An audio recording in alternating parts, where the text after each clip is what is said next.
Welcome back to the Sentient Sock Puppets. It's taken about 2 years, but we finally had 50 subscribers. So as my 50 subscriber special video thing, I'm going to be going over some games from my favorite system of all time. The very first game that I reviewed on this channel was on this system. The very last one that I reviewed on this channel was on this system.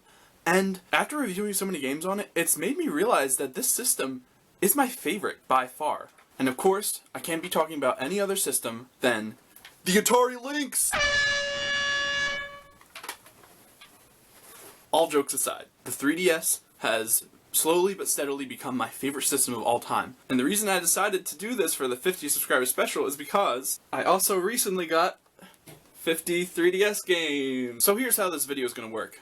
I'm going to start off with 5 eShop titles that you should definitely check out, 5 random titles that you should definitely check out. These are all in no order. But then at the very end, we're going to check out my top 5 3DS games. Let's take a look. If you have ever played Dr. Mario before, you are going to love this game. It offers a wide variety of classic puzzles, as well as my favorite inclusion, the Endless Clinic mode, where it basically keeps scrolling up and you have to keep it down and stop it from reaching the top. I also like that it offers power-ups to clear the board more easily, and I think that's all there for the Endless Clinic mode. However, the one fatal drawback is that there is no use of the stereoscopic 3D at all. This is one of the more expensive eShop titles, but if you're a big fan of Dr. Mario like I am, I highly recommend checking it out.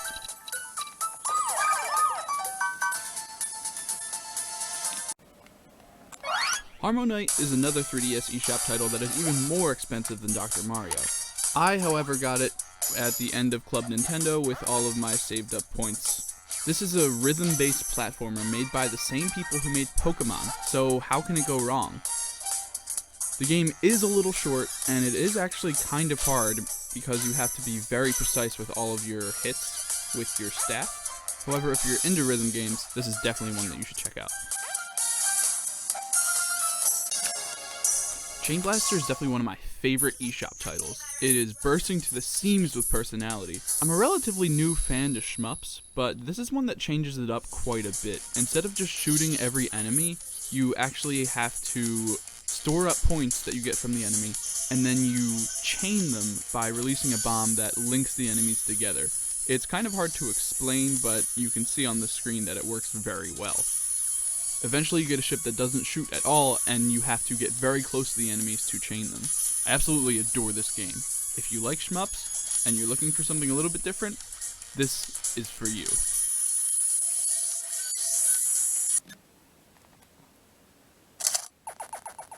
Dark Void is a game I bought purely off of impulse, and I'm very glad that I did. This is a retro-inspired platforming shooter that's pretty difficult, but it does have a good amount of replayability. This game actually interested me so much that I went and bought the first Dark Void game, which I will be reviewing someday. Mighty Switch Force is another game that's just bursting with personality.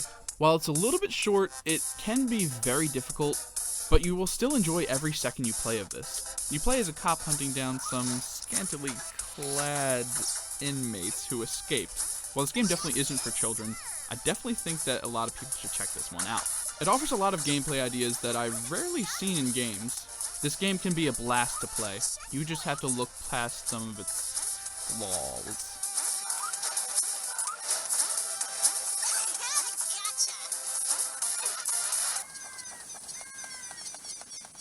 Now let's talk about 2 remakes. The first off being Ocarina of Time, a game that I played a lot as a kid, and was actually one of the first games that I ever beat. I haven't beaten this updated remake, but I absolutely love what I have. The game looks fantastic, and it runs fantastic as well. The 3D effect is some of the best I've seen on the 3DS, and while this game can be hard to find, it was released as a Nintendo Select, so you can pick it up for about $20 now. And of course, how can I talk about remakes without talking about Star Fox 64 3D. I've said before that Star Fox 64 is my favorite game of all time, and this basically just takes the original, gives it a huge visual overhaul, and redoes a lot of the voice work for better or for worse. While the original voice work was terrible, it was fun and out there, and it took a risk, and this kind of just does the opposite. All the terrible dialogue is still there, but it's just toned down a little bit. Other than that, the gameplay is still the same, and Star Fox 64 continues to be, in my opinion, the greatest game of all time.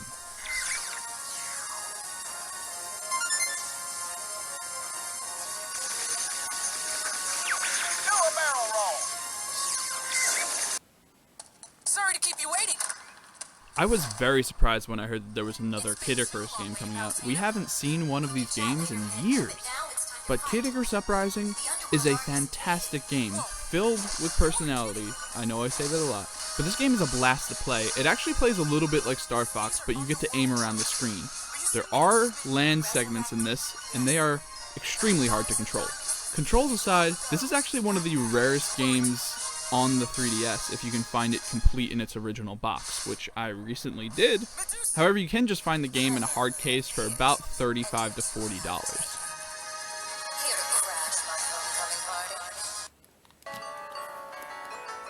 Kirby Triple Deluxe is one of the best Kirby games there is. It looks great, it plays great, and it has Bird Kirby, which is probably my favorite power-up. The story is just as important as any other Kirby game, so not at all. It's all around the gameplay, which is fantastic. We have more Kirby games already on their way to the 3DS, so I hope they're as good as this one, or better.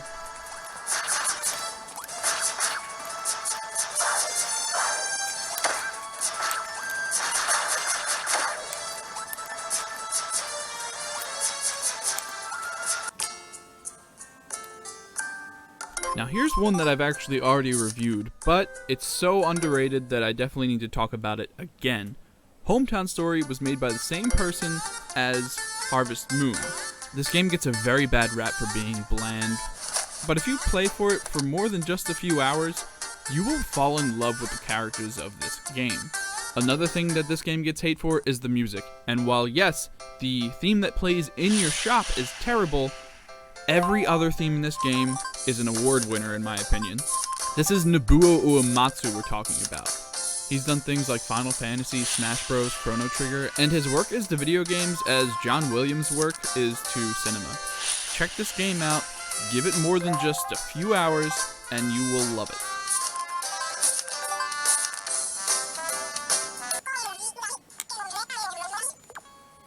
And last but definitely not least before we get into my top 5 3DS games, we have Animal Crossing Happy Home Designer. Now before this, I've never played an Animal Crossing game, but just seeing this game made me really fall in love with the charm that it has. It came with the 3DS Amiibo reader, which I've still yet to use, but it's still just an interesting peripheral to have. This game is loads of fun designing and redesigning homes, businesses, anything that you can really think of. It basically takes my favorite part of The Sims, building the houses. I put a lot of hours into this one, and I'm still having a lot of fun with it.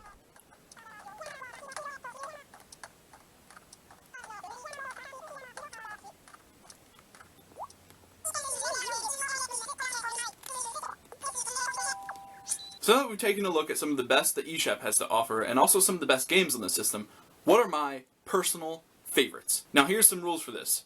This is my personal favorites. Now if you don't see a game that you love on there, maybe I didn't like it as much, and that's fine. That's okay. Now I'm also not going to have remakes on there because I said already Star Fox 64 is my favorite game of all time, so it would be kind of unfair to include a remake of it on this list. It was very hard for me to pick out my favorite games, but I really hope you enjoy it. Starting off this list, we have Rune Factory 4. This is my first experience with the Rune Factory series, but this is definitely an experience that's going to stick with me for a very long time. The game takes the gameplay of Harvest Moon and adds it with some sort of dungeon crawling element. It sounds weird, but it's very interesting. And the game's almost entirely worth it just for one character, Forte. She's a knight who acts very tough, but has a very soft side, which sounds cliche, but if you play this game and get close to her, she is written better than just about any character I can think of in any video game I've played. I've put close to 100 hours into this game, and I already want to play more. Do yourself a favor and play this game. Now I'm going to be completely honest here. There was a time where I did not like Mario. I didn't like the gameplay, I didn't like the character, and I just really didn't want to jump onto the hype train. However, I decided one day to try it out. And the game I tried was Super Mario 3D Land.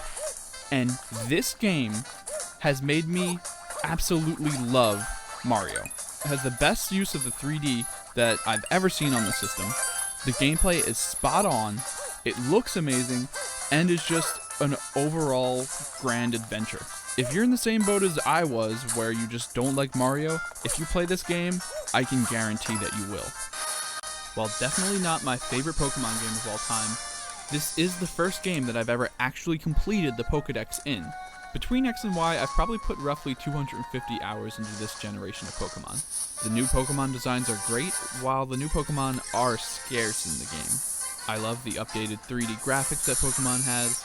While the music is one of the weaker points, Pokemon continues to have some of the best gameplay there has ever been. If you're just getting into Pokemon, this is an absolutely fantastic place to start. You won't be disappointed, just like I wasn't.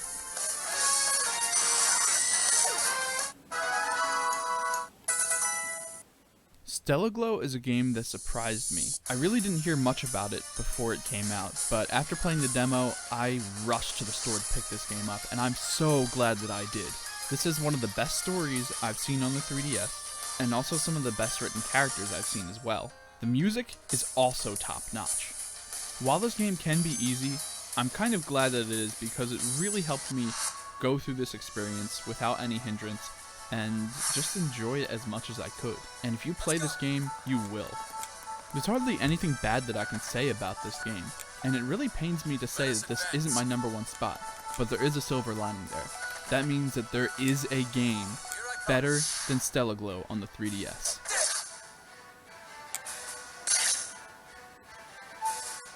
And here it is, my number one game. A game that is extremely underrated, and I hardly ever hear anyone talk about. And that game is Fantasy Life. This is a game where you get to choose your own life. There are 12 different lives that you can choose, and each one is pretty unique. Currently, I'm going through the game and completing them all, and I've put almost 100 hours into it, and I still have a good ways to go. There was so much to do in this game. On top of that, the characters are great as well. Specifically the talking butterfly that helps you out throughout the game. This game can be very wordy, however, and it will drag on. But in all honesty, you won't mind because this game has so much charm. I find it so hard to talk bad about this game, and the only bad thing I can say is the wordy monologue. But in all honesty, you get used to it and you enjoy it. I don't want to say too much more because I do eventually want to review this game completely. But the last thing that I will say is that the music is one of the best gaming soundtracks I have ever heard. And that's because Nobuo Uematsu also did this game. And this is Nobuo Uematsu's finest work. Not only are the themes just plain out fantastic, he also uses some unconventional instruments while recording this, like squeak toys or kazoos or children screaming. It's very strange, but it is fantastic. And that is all I'm going to say about this game for now. So there you have it. Real quick, before I end, it's been a very long journey getting to where we are now. And I feel like I have a lot of people that I need to thank. First off, obviously I need to thank Mady and David for starting this little channel with me. I also want to thank the artists that allowed me to use their fan art during my first few reviews. So, thank you, Unique Legend. Thank you, Lady Kooky. And thank you, Zephyrus. I'll put all the links to their pages in the description. They are all on DeviantArt.com. I want to give a thank you to all of our subscribers, but a special thanks to one subscriber, Dan Venn. You know who you are, and your words of encouragement have been really helpful for me the past few weeks. But I think that the biggest thank you that I need to give out is to my younger brother, Evan. Now, most of you probably haven't seen him on any of these videos. That's because he's usually behind the camera. However, not today. But he's been my cameraman for a while now, and he's really helped me up the quality of my videos. Along with that, he's always given me constructive criticism, and has been more than happy to help me with any of my videos. So, thank you, Evan. So now, with all that out of the way, thank you so much for watching this, and I really hope that you enjoy my content, because there's lots more on the way. Remember, if you want to stay up to date on the Sentient sock puppets, The link to our Twitter is in the description below. And if you're tired of video games, check out the Sentient Sock Puppets page, where you can see David's reviews of movies and Matey's reviews of cartoons. There is another 50 subscriber special on the way with all three of us combined, so I don't know when. Again, thank you so much for watching, and I will see you guys next time.